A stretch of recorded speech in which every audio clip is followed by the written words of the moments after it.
Bom, meu nome é Ivanildo de Jesus Moreira Souza, eu sou diretor da agência Seg News, uma empresa focada e dirigida ao mercado de seguros, com projetos na internet, com o site agenciasegnews.com.br e também o setanews.com.br, que é voltado mais para o treinamento e divulgação de cursos da agência Seg News. Bom, sou formado em jornalismo pela Fundação Casper Libero, turma de 88, sou casado com Miriam da Rocha Sabino Moreira de Souza e pai de 2 filhos, né? O Igor Sabino Moreira de Souza, que faz publicidade, já trabalha na Seg News, e Vitória Maria Sabino Moreira de Souza, que é uma menina de 15 anos. São as 2 maiores conquistas da minha vida, que vieram através do amor que eu tenho pela minha esposa, minha companheira de 27 anos. Eu entrei no mercado em 87. Eu estava no corredor da Casper Libero, estava no 3º ano de jornalismo ainda, né? E eu vi uma divulgação de vaga na agência, na Técnico Press Editora, que era de propriedade do Fernando Silveira, que foi um dos fundadores da academia também. Aliás, ele foi o fundador da academia, né? Então, eu fiz um teste nesse ano, em 87, e fui aprovado para compor o quadro de redatores da revista, e comecei a fazer pautas para o mercado. No começo eu me assustei bastante porque a linguagem é totalmente diferente do mundo que eu sempre convivi. Não era um consumidor de seguros ainda, né? Não tinha uma familiaridade com os termos técnicos de seguro. Mas eu gostei muito pela amplitude que tinha seguro. Eu sabia só o que tinha seguro de automóvel, seguro de vida. E a minha primeira pauta foi sobre danos elétricos dentro do seguro incêndio. Eu não sabia nem o que era seguro e ver uma pauta dessas, eu falei, e agora, o que eu vou fazer? Resumindo, eu procurei ler bastante publicações que havia no mercado. Uma delas era o Jornal dos Corretores de Seguros, né? E o Jornal da PTS. Eram 2 jornais que tinham bastante representatividade na época. E aí eu tive um contato com uma pessoa que me ensinou um pouco o que era seguro incêndio, que é o Miguelzinho, o Miguel Roberto Soares, com corretor de seguros, que foi o meu primeiro professor nessa área. A revista era a revista Seguros e Riscos, né? Onde eu trabalhei durante 4 anos. Fui redator, depois editor assistente e tive bastante contato com o mercado, conheci as entidades que compõem o mercado hoje, o Sindiceg, a FENASEG, que era a FENASEG na época, né, federação, só tinha a Federação Nacional de Seguros, né, e também o CVG, na época muito atuante até hoje, a PTS também, a Sociedade Brasileira de Licenças de Seguros, a FUNESEG, e comecei a ter bastante, vamos dizer assim, parcerias também, trazendo eles também para a revista Seguros e Riscos. Ela era muito técnica na época. Eu sugeri ao editor, que era o Mário Sérgio, e ao Fernando, fazer matérias com empresas, com entidades, não só artigos. Eu acho que uma revista ela tem que ter tem que ser mais diversificada. Você tem que mostrar um pouco mais de opiniões e empresas também que compõem o setor. Não apenas as entidades e, vamos dizer assim, os teóricos escrevendo. Eu acho que tinha que ter um perfil um pouco mais empresarial a revista. E nós conseguimos fazer a revista se desenvolver bastante com esse projeto.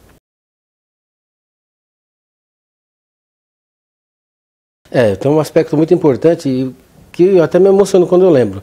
O Fernando Silveira ele fez um rascunho a lápis, numa folha A4, da ANSP.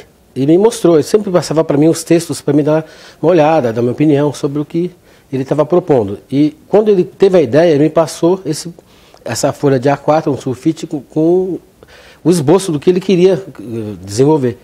Eu elogiei a atitude dele porque eu não via nenhuma entidade no mercado com o objetivo e o propósito de criar e fomentar a cultura do seguro.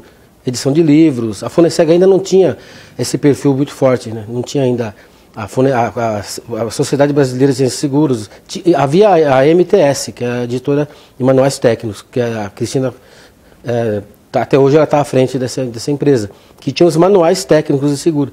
Mas não tinha, por exemplo, uma literatura de pessoas que atuavam no mercado e que tenham conhecimento para poder divulgar e compartilhar com o restante. Acho que o papel da academia, ele desde o começo, ele teve essa ideia de fazer com que os intelectuais na época do mercado passassem a desenvolver material para ser consultado como história do mercado mesmo, né? Como experiência técnica também.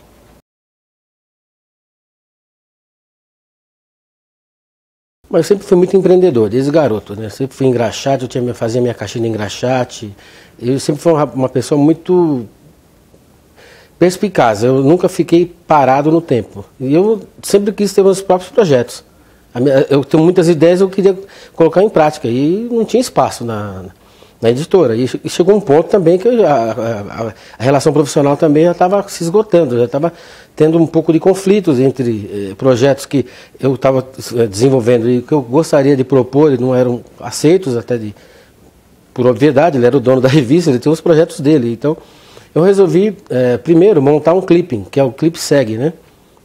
Aí isso foi em 91 que eu saí.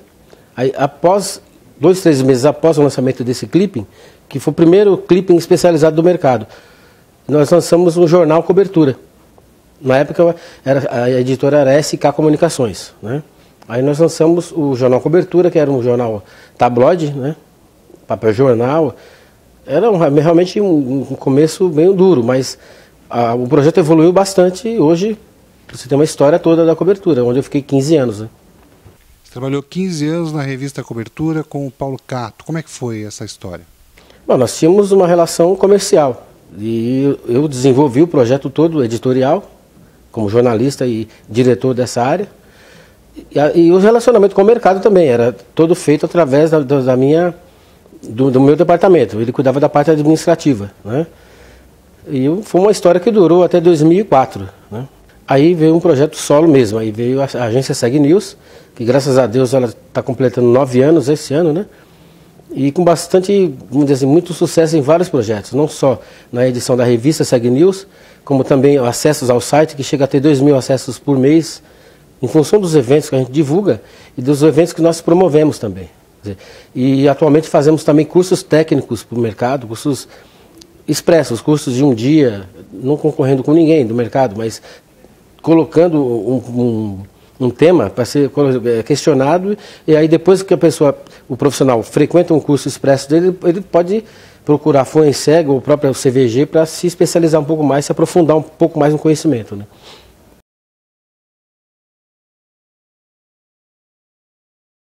O futuro, para mim, sempre vai ser propor debates com novos temas que estão entrando no mercado, né? Investir um pouco mais na web, que é um canal que a gente tem que ter um pouco mais de...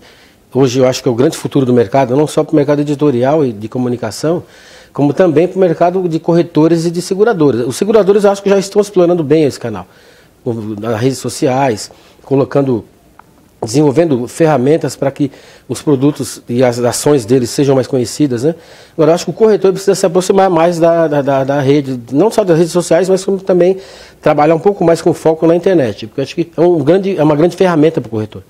Ele pode fidelizar ainda mais o cliente dele através das redes sociais e dos sites bem desenvolvidos, bem direcionados, com opções de comunicação mais intensa com o público deles. Hoje as pessoas têm pouco tempo. Então, é muito difícil hoje um segurado ir fazer um seguro automóvel na corretora. Ou ele é visitado pelo corretor, ou ele vai fazer um em outro canal.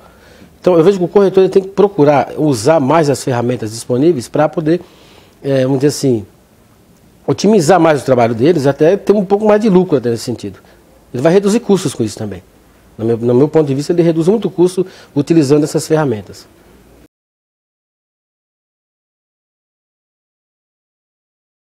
Eu acho que o mercado ele evolui a passos largos. Quando eu entrei, as pessoas sempre falavam, temos que atingir 1% do PIB. Era uma coisa que era, às vezes, difícil até na mente das pessoas, era muito difícil atingir. Mas o mercado ele era muito engessado, a inflação corroía muito o mercado e impedia também de lançamento de novos produtos. Quer dizer, um produto de seguro de vida, por exemplo, ele tinha que ser formatado de uma maneira que não tivesse investimento acoplado. Então, os produtos eram muito engessados, principalmente na carteira de vida e previdência. Com a inflação estagnada, vamos dizer assim, controlada, a partir do plano real, o mercado começou a se desenvolver bastante nessa área. E hoje você percebe que, como a vinda de resseguradores e também seguradores internacionais, eles estão trazendo muita coisa nova. O seguro de RC hoje, por exemplo, ele já começou a ser debatido em vários eventos. Você não ouvia falar RC profissional, você não ouvia falar. O seguro garantia hoje ele já está um pouco mais disseminado, as pessoas já conhecem mais, já buscam mais produção nessa área. Quer dizer, hoje o corretor não se preocupa mais em vender só de seguro de automóvel. A maioria já está vendo o mercado de uma forma mais ampla. Porque seguro de automóvel, a tendência é fazer pela internet, na minha opinião. São seguros mais simples e que requer pouco. O corretor é importante em todos os aspectos, mas tem seguros que o corretor é um pouco mais dispensável do que em outros. Então, uma consultoria financeira, por exemplo, um produto de previdência e vida, um planejamento de carreira, de sucessão nas empresas, existe seguro para tudo isso. E se não tiver um consultor, uma pessoa que tenha conhecimento para poder orientar o segurado, fica difícil fazer. Então, acho que a importância do corretor ela vai se dar e vai se fortalecer a partir do momento que ele continuar investindo na formação dele, no conhecimento, que é importante. Aí entra o papel da academia, entra uma série de entidades que trabalham para isso, para poder desenvolver novos produtos, novos nichos de mercado, que às vezes procuram seguro e não são atendidos, né? E esse é o papel do corretor e do segurador, da parceria entre os dois, né? Com o apoio dos resseguradores que estão aí para isso também, né?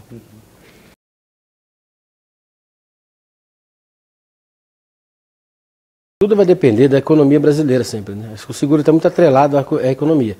Se nós continuarmos com um compromisso político, eu acho que tem muito que melhorar ainda, né?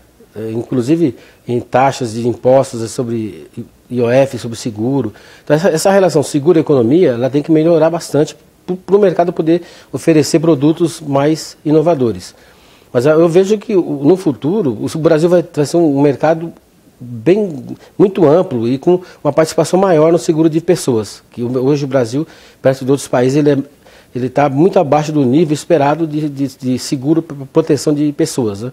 As pessoas se preocupam muito mais com o bem, com o carro, do que com a própria vida. Que um pai de família, por exemplo, se ele faltar, ele vai fazer muito mais falta que o carro.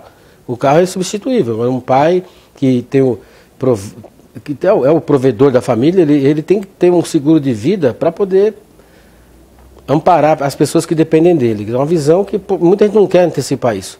Não, eu não vou morrer, a gente não acha que vai morrer. E principalmente quem é jovem, não faz previdência e outros. E justamente porque nosso país tem um sistema de previdência precário. As pessoas pagam sobre um teto de 5, 6 salários e se aposentam com 2. Aí começa a ter problemas financeiros quando deveria estar usufruindo da vida, né? Então acho que o mercado ele tende a evoluir nesse sentido. O microseguro está sendo visto também como uma forma de popularizar mais o seguro e ampliar a cultura de seguro também.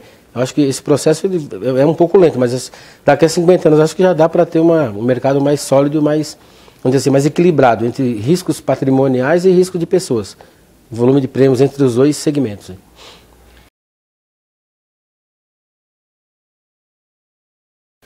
Eu acho que hoje o mercado ele já tem muitos executivos jovens preocupados com a cultura e com a especialização. Isso eu estou vendo porque nos eventos da agência Segnews hoje, a maioria do público é jovem. E é uma coisa que mudou bastante. As seguradoras hoje têm... Muita gente reclama, não, as seguradoras estão tendo problemas com o pessoal, que a gente não... Mas é um processo. Acho que, por exemplo, hoje não existe mão de obra suficiente para a área de resseguro, que é um mercado novo, um mercado que abriu agora. Então, está vindo muita gente nova para o mercado e eu acho que está trazendo bastante experiência também de fora para dentro do mercado. O nosso mercado era muito fechado.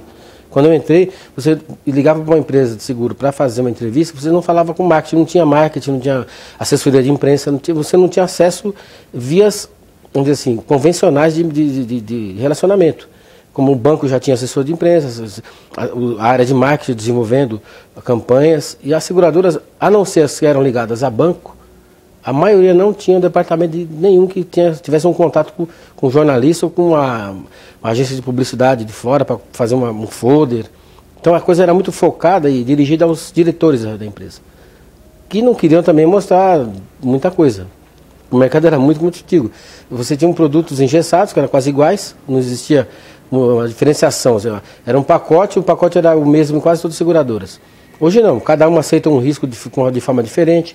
As taxações são diferentes, você encontra preços diferentes e produtos diferentes em cada seguradora. Eu acho que o jovem que está entrando no mercado hoje, ele está colaborando bastante para isso também. E nos treinamentos que nós promovemos, nos seminários, a presença de executivos na faixa de 25, 30 anos é muito grande. E no mercado isso não era uma coisa normal antigamente. Você vê pessoas no staff de gerente a diretores com idade acima de 40 anos. Hoje isso está mudando bastante. Bom, hoje você tem a Funenseg, a Escola Nacional de Seguros, que tem MBA, tem vários cursos, e formando pessoas para essa área. Agora, é o que eu falei, hoje existe muito negócio nesse segmento. E o que eu ouço dos executivos do setor é que, como o mercado abriu há 2 anos e meio, 3 anos, não deu tempo ainda de formar tanta mão de muitas seguradoras vindo, resseguradores vindo, brokers de resseguros, e requerem pessoas com conhecimento para poder gerenciar os contratos, né? Fazer a subscrição de risco também, junto com a seguradora. E isso está acontecendo, assim, eles reclamam muito que não existe ainda pessoas por exemplo, para cobrir todo esse segmento. E está tendo muita troca também de cadeira, né? Um executivo vai para uma outra empresa, a outra empresa vai... Então, existe mais essa troca de cadeiras do que, na verdade, gente nova entrando. Acho que isso vai demorar uns 7, 8 anos, no mínimo, para poder se ajustar. Que é uma coisa normal. O mercado de resseguros teve o monopólio do IRB durante mais de 50 anos. Né? Então é natural que quando você abra, os executivos do IRB, o IRB enxugou bastante o quadro. Muitos executivos que eram do IRB estão hoje em resseguradores internacionais. Né? Estão trabalhando nas resseguradoras cativas, aliás, digo... As locais e as admitidas, né? As admitidas tem pouca gente trabalhando nos escritórios porque elas não têm grandes estruturas. Agora, as locais, elas já têm que ter uma estrutura maior. Então, elas têm que ter um pouco mais de executivos contratados para poder operar, né?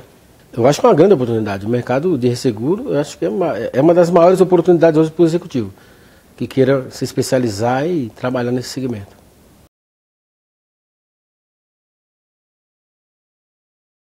Eu vi a ANSP nascer numa folha de papel sulfite, né? E com pessoas vamos dizer assim, de um staff muito, né? Um exemplo, o Manuel Soares Povas, eu vi realmente em várias reuniões com o Fernando Silveira, o próprio Mauro Batista, o Rafael Ribeiro do Vale, que é um grande companheiro também da Seg News, um parceiro nosso, e também o Newton Molina, vários nomes de peso de mercado que se reuniram para montar a academia. E não poderia dar em outra coisa a não ser numa grande instituição do mercado. Eu acho que tem muita coisa para desenvolver ainda nesse sentido. E eu queria também deixar aqui um recado para quem participa da academia, procurar colaborar cada vez mais, desenvolvendo temas, sabe, participando das reuniões, propondo edição de livros ou apostilas, o que for necessário para ampliar a cultura de seguro. Porque essas experiências elas só são imortalizadas se você colocar no papel, ou então dar uma entrevista hoje, né, como nós estamos fazendo aqui. Você só fica imortal se você tiver uma obra feita aqui, né? Uma obra que realmente deixe para que as pessoas mais jovens que estão entrando no mercado vão ter uma referência de quem foi um profissional no passado.